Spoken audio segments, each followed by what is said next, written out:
Carta de Paulo aos Gálatas, capítulo 1.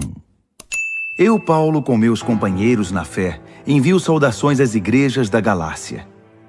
Minha autoridade para escrever a você não vem de ninguém, nem procede de alguém de hierarquia superior, mas diretamente de Jesus, o Messias, e de Deus o Pai, que o ressuscitou dos mortos. Fui convocado por Deus. Quero saudá-los com as belas palavras graça e paz. São belas, pois nos lembram como Jesus nos resgatou do mundo maligno em que vivemos quando se ofereceu em sacrifício por nossos pecados. A vontade de Deus é que experimentemos esse resgate. Glória a Deus para sempre. Amém. Não posso acreditar no que ouvi. Como podem ser tão inconstantes? Como resolvem abraçar outra mensagem? Vocês estão traindo aquele que os chamou para a graça de Cristo. E vocês sabem que não se trata de detalhes irrelevantes. É outra mensagem, completamente diferente. É mentira deslavada sobre Deus. Os responsáveis por essa agitação estão virando a mensagem de Cristo de pernas para o ar. Quero deixar bem claro, se algum de nós, até mesmo um anjo do céu, pregar uma mensagem diferente da verdadeira e original, seja amaldiçoado. Vou repetir, se alguém, não importa a reputação ou as credenciais que possua, pregar uma mensagem diferente da que vocês receberam no início, seja amaldiçoado. Acham que falo desse modo para manipular alguém?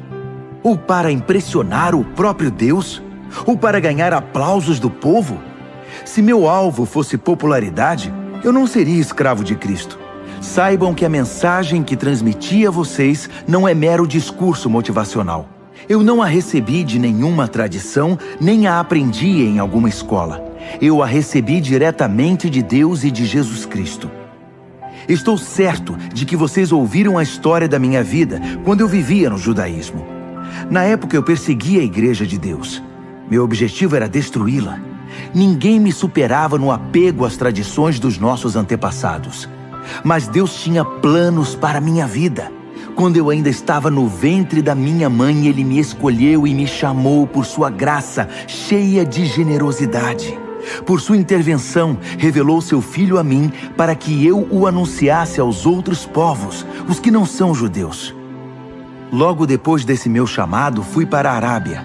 Não consultei ninguém e não fui a Jerusalém me aconselhar com os que já eram apóstolos.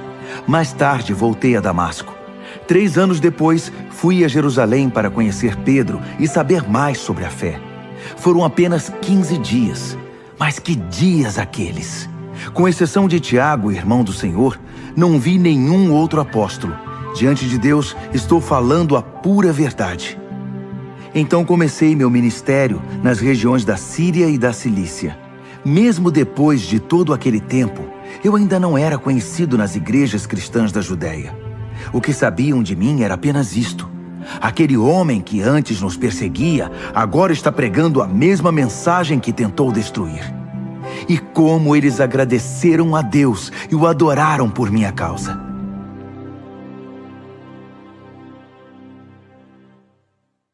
Gálatas, capítulo 2. 14 anos depois daquela primeira visita, Barnabé e eu subimos a Jerusalém e levamos Tito conosco. O propósito era esclarecer o que me fora revelado, e apresentei a eles exatamente o que eu estava pregando aos que não são judeus. Foi uma reunião com os líderes mais estimados da igreja, porque não queríamos que o assunto fosse motivo de debate público, trazendo tensão. Isso poderia prejudicar anos de trabalho e também meu ministério. É bom dizer que Tito, que não é judeu, não teve de se circuncidar. Mas houve alguns que se infiltraram na conferência, passando-se por cristãos. Eles vieram espionar a liberdade espiritual dos seguidores de Cristo. O propósito deles era nos reduzir à escravidão legalista, mas nós não demos chance a eles. Não podíamos permitir que vocês deixassem de lado a verdadeira mensagem. Quanto aos que eram considerados importantes na igreja, a reputação deles não me incomodou. Eu não me impressiono com aparências. Quanto mais Deus. Nenhum deles acrescentou nada à mensagem que eu prego. Logo ficou evidente que Deus me havia confiado a tarefa de pregar aos não-judeus a mesma mensagem pregada por Pedro aos judeus. Reconhecendo que Deus tinha me chamado, Tiago, Pedro e João, colunas da igreja, receberam a mim e a Barnabé e nos designaram para o ministério aos demais povos. E eles continuavam alcançando os judeus. Apenas acrescentaram um pedido: que nos lembrássemos dos pobres, o que é meu desejo profundo. Depois disso, Pedro veio a Antioquia. Acabei tendo de confrontá-lo, pois ele errou feio. Vou contar como foi. Antes que algumas pessoas da parte de Tiago chegassem à cidade, Pedro comia normalmente com os que não eram judeus. Mas depois que o grupo de Jerusalém chegou, todos conservadores, ele começou a evitar todo contato com seus amigos não-judeus. Isso provou que ele tinha medo do grupo conservador judaico, que tentava fazer valer o velho sistema da circuncisão. Infelizmente, o restante dos judeus da igreja de Antioquia aderiu à hipocrisia, até mesmo Barnabé. Quando vi que eles não se comportavam de acordo com a mensagem, contestei Pedro na frente de todos. Se você, que é judeu, não segue as regras judaicas quando não está sendo observado pelos guardiões de Jerusalém, que direito tem de exigir que os não-judeus se adaptem aos costumes judaicos só para causar boa impressão aos seus velhos amigos de Jerusalém? A verdade é a seguinte: nós, judeus, não somos superiores aos demais pecadores. Sabemos muito bem que não somos justificados diante de Deus por guardar regras, mas apenas pela fé em Jesus Cristo. Como sabemos disso? Nós tentamos, e com o melhor sistema de regras do mundo. Sabendo que ninguém pode agradar a Deus por esforço próprio, cremos no Messias para sermos justificados por Deus. Isso nunca acontecerá por praticarmos o bem. Já perceberam que ainda não somos perfeitos? Grande novidade. Mas vendo que gente como eu, que creu em Cristo e foi justificado por Deus, não é perfeita, teriam vocês a ousadia de acusar Cristo de ser conivente com o pecado? Que acusação leviana! Se eu tentasse ser justo praticando o bem, estaria reconstruindo aquilo que destruí. Estaria agindo como um charlatão. Explico o que aconteceu comigo. Tentei guardar regras e me esforçar para agradar a Deus, mas isso não funcionou. Então desisti de ser um homem da lei para me tornar um homem de Deus. A vida de Cristo me mostrou como fazer isso e me deu capacidade de viver assim. Eu me identifico totalmente com Ele. De fato, fui crucificado com Cristo. Meu ego não ocupa mais o primeiro lugar.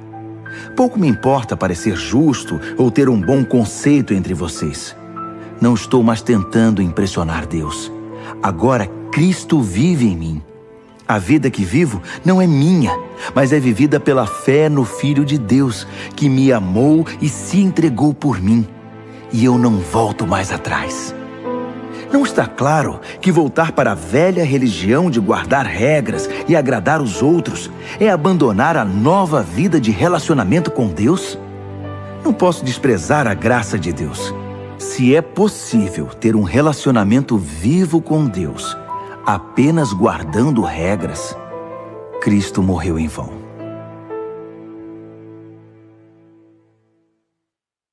Gálatas, capítulo 3. Meus queridos Gálatas, vocês ficaram malucos. Alguém os enfeitiçou? Perderam o juízo? Algo muito estranho aconteceu, pois é óbvio que Jesus crucificado não está mais no centro da vida de vocês.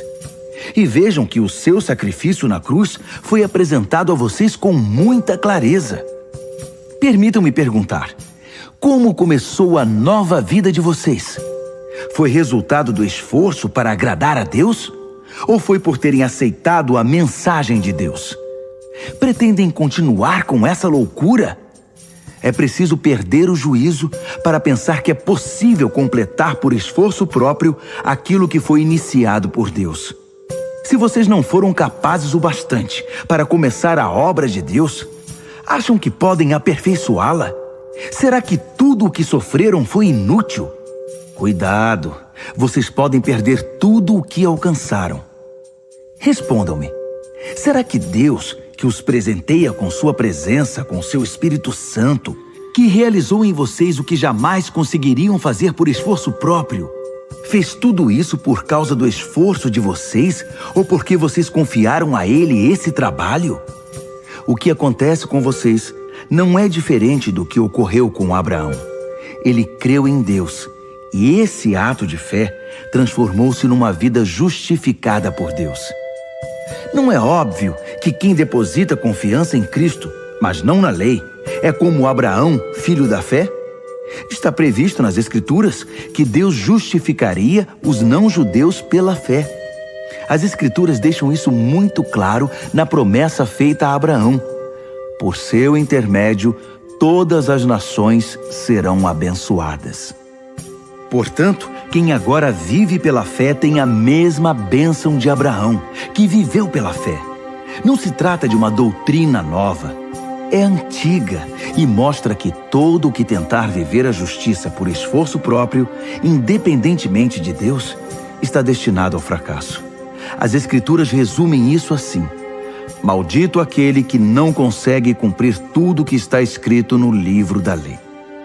A impossibilidade óbvia de se cumprir um código moral como esse deixa claro que ninguém pode ter um relacionamento com Deus nessa base.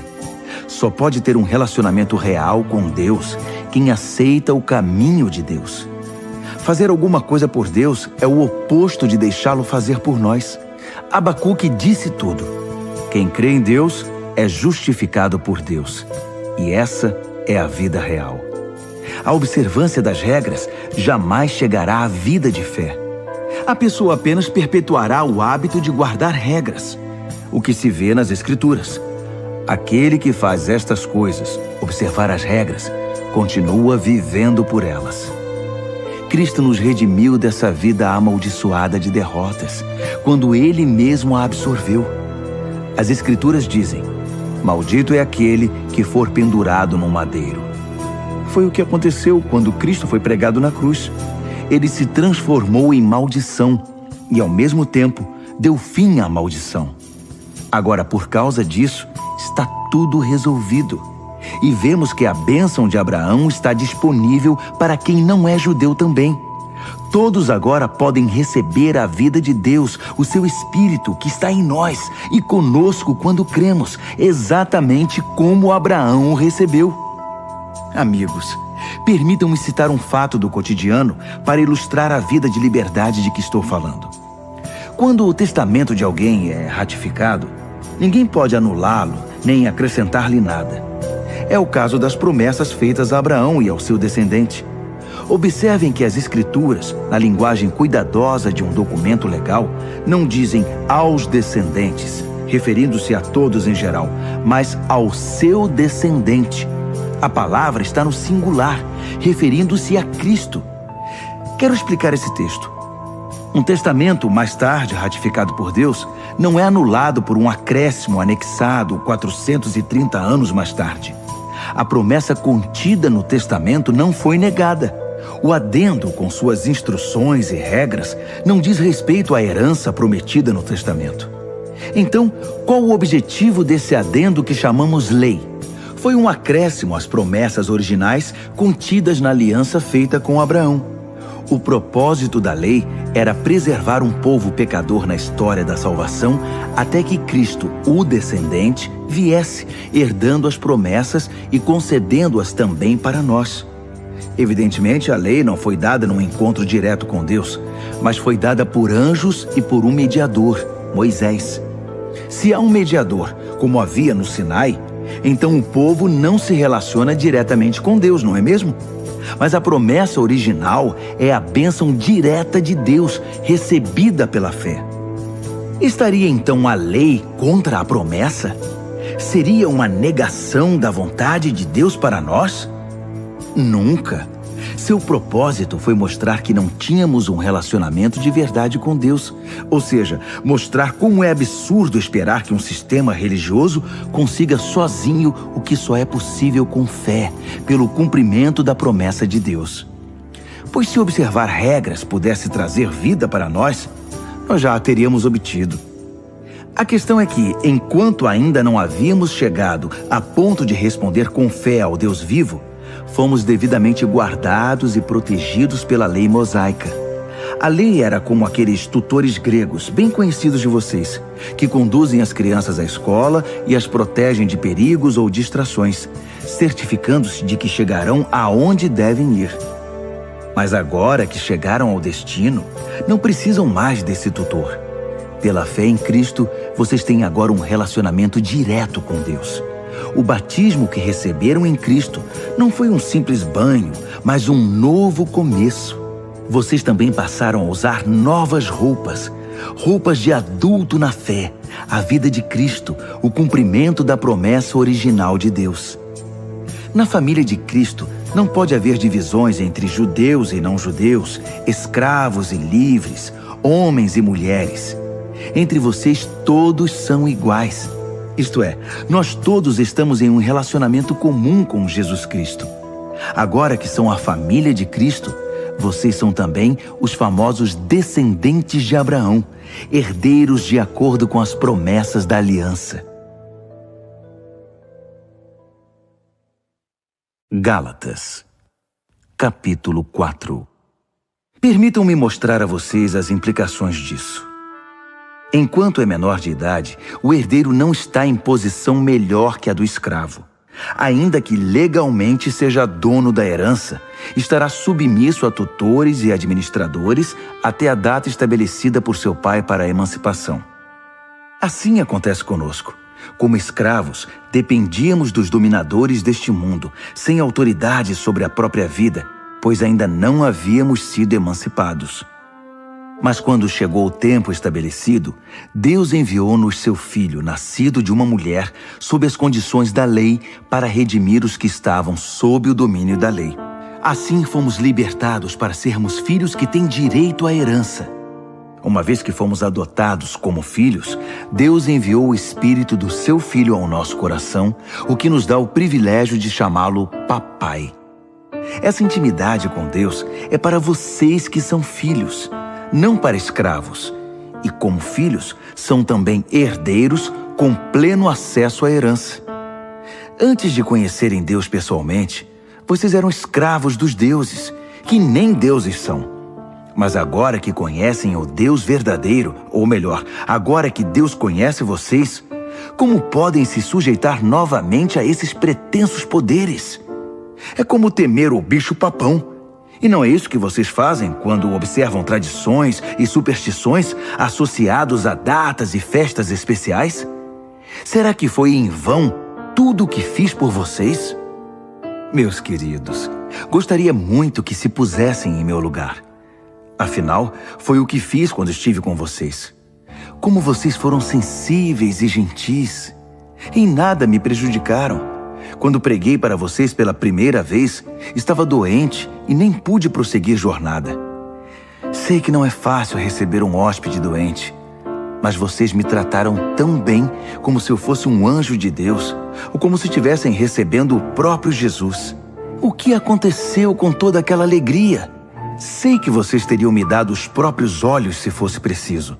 Tal era o carinho com que cuidaram de mim.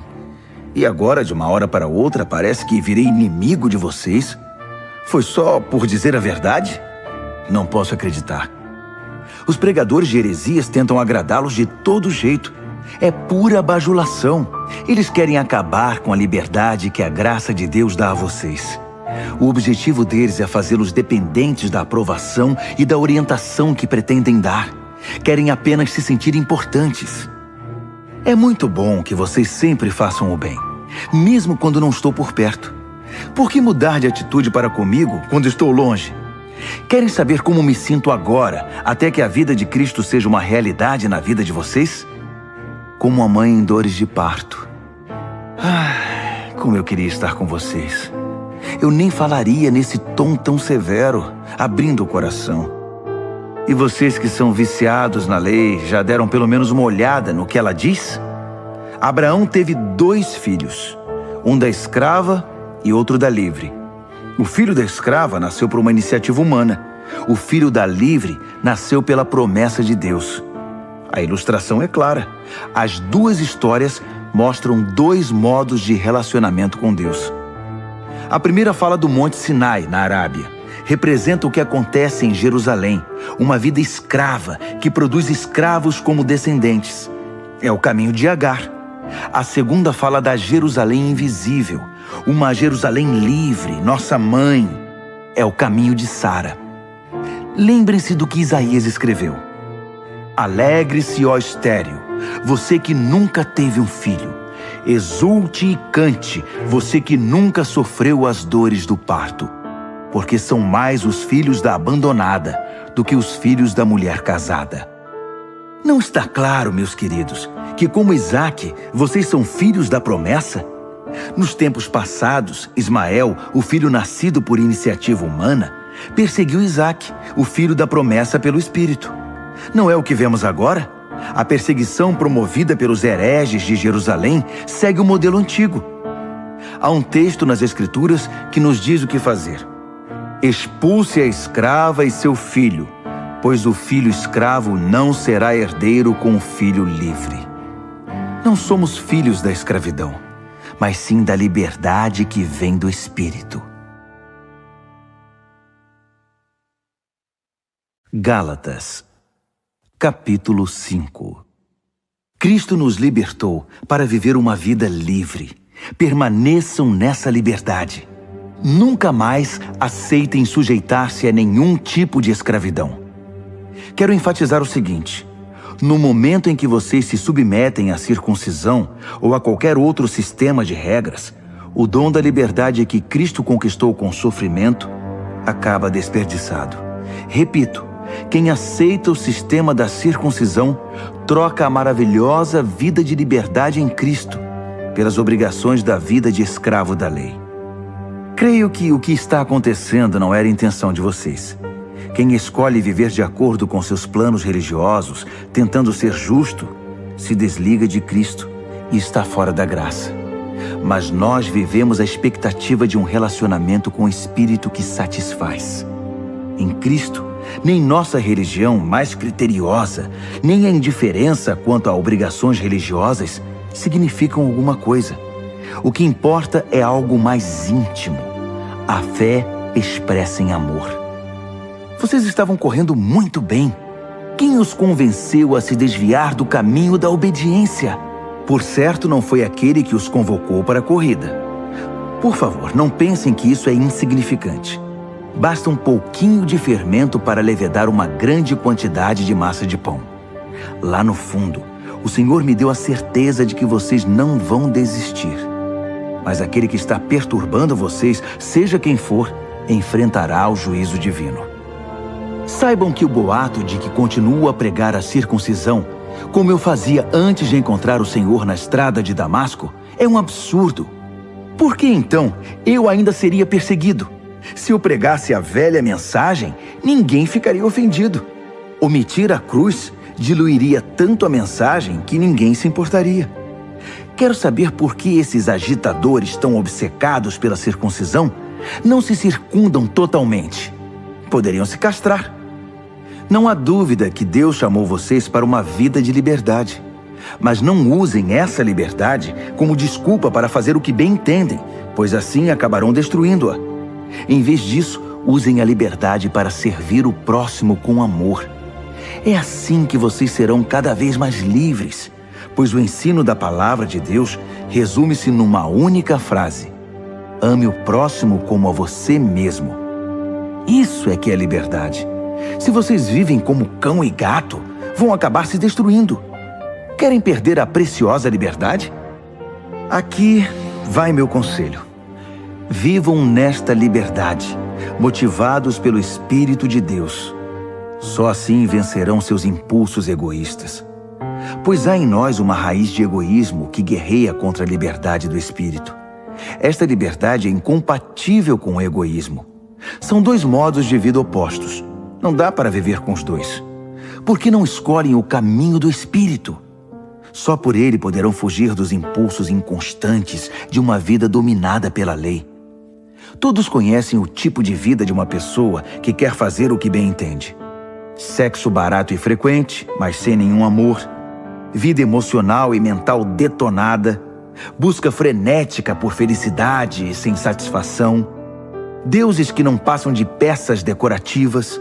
Religião de espetáculo. Solidão paranoica, competição selvagem, consumismo insaciável, temperamento descontrolado, incapacidade de amar e de ser amado, lares e vidas divididos, coração egoísta e insatisfação constante, costume de desprezar o próximo, vendo todos como rivais, vícios incontroláveis, tristes paródias de vida em comunidade. E se eu fosse continuar, a lista seria enorme. Essa não é a primeira vez que venho advertir vocês. Se usarem a liberdade desse modo, não herdarão o reino de Deus. Mas vamos falar da vida com Deus. O que acontece quando vivemos no caminho de Deus? Deus faz surgir dons em nós, como frutas que nascem num pomar. Afeição pelos outros, uma vida cheia de exuberância, serenidade, disposição de comemorar a vida, um senso de compaixão no íntimo e a convicção de que há algo de sagrado em toda a criação e nas pessoas. Nós nos entregamos de coração a compromissos que importam, sem precisar forçar a barra, e nos tornamos capazes de organizar e direcionar sabiamente nossas habilidades. O legalismo não produz nada disso, apenas atrapalha. Para quem pertence a Cristo, seguir o próprio caminho e deixar para depois as necessidades dos outros são atitudes que ficaram cravadas na cruz. Já que a vida do Espírito é o tipo de vida que escolhemos, convém lembrar que isso não é apenas uma ideia ou um sentimento no coração. Suas implicações devem ser realidade em cada área da nossa vida. Isso significa que não devemos ficar fazendo comparações como se um fosse melhor que o outro. Temos coisa mais importante a fazer na vida. Ninguém é melhor do que ninguém. Cada pessoa tem valor singular e inestimável. Gálatas, capítulo 6. Amigos, vivam com criatividade. Se alguém cair em pecado, restaurem-no com perdão. Guardem as críticas. Vocês podem precisar de perdão antes que o dia termine. Ajam com misericórdia e estendam a mão aos oprimidos. Compartilhem aquilo que pesa a vocês e cumpram desse modo a lei de Cristo. Se pensam que são bons demais para agir assim, estão muito enganados. Cada um examine com cuidado a si mesmo e a maneira segundo a qual está cumprindo a missão que recebeu e dedique atenção total a ela. Não fiquem admirando vocês mesmos, nem se comparando com os outros. Cada um precisa assumir o compromisso de fazer o melhor que puder com sua vida. Vocês que já chegaram à maturidade, sejam generosos com aqueles que os instruíram, compartilhando com eles tudo o que de bom possuem e experimentam. Não se enganem, ninguém faz Deus de bobo. Toda pessoa colhe o que plantou. Quem planta egoísmo, ignorando a necessidade dos outros e a Deus, colherá o mal. O resultado de sua vida será frutos inúteis. Mas aquele que planta conforme Deus, permitindo que o Espírito faça a obra de crescimento nele, terá uma colheita de verdadeira vida, vida eterna. Portanto, não se cansem de fazer o bem. No tempo certo, teremos uma boa colheita, se não nos desesperarmos nem desistirmos. Cada vez que tivermos chance, trabalhemos para o benefício de todos, a começar pelos mais próximos de nós na comunidade da fé. Nestas linhas finais, chamo a atenção para os traços grossos da minha caligrafia, para ressaltar a importância do que escrevi. Aqueles que tentam impor a vocês a prática da circuncisão têm um único objetivo: querem parecer bons sem fazer esforço, pois não têm coragem de viver a fé que compartilha o sofrimento e a morte de Cristo. A doutrina deles nada é, até porque nem eles guardam a lei. Observam apenas as leis que interessam aos seus propósitos. Eles querem que vocês sejam circuncidados para que possam se orgulhar do sucesso em recrutá-los para o lado deles. Como são desprezíveis! Quanto a mim, não vou me orgulhar de nada, a não ser da cruz do nosso Senhor Jesus Cristo. Por causa daquela cruz, fui crucificado aos olhos do mundo, libertado da atmosfera sufocante, da necessidade de agradar os outros e me encaixar nos padrões mesquinhos ditados por eles. Percebem que esta é a questão principal? Não é o que fazemos, como submeter-se à circuncisão ou rejeitá-la. É o que Deus está fazendo. E Ele está criando algo novo, uma vida livre. Todos os que caminham por esse padrão são um verdadeiro Israel de Deus, seu povo escolhido. Paz e misericórdia sejam com eles. Francamente, não quero mais ser incomodado com essas disputas. Tenho coisas mais importantes para fazer, como viver a fé com seriedade. Trago em meu corpo as cicatrizes do meu trabalho por Jesus. Que tudo o que nos é concedido livremente pelo Senhor Jesus Cristo venha a ser de fato de vocês, meus queridos amigos. Amém.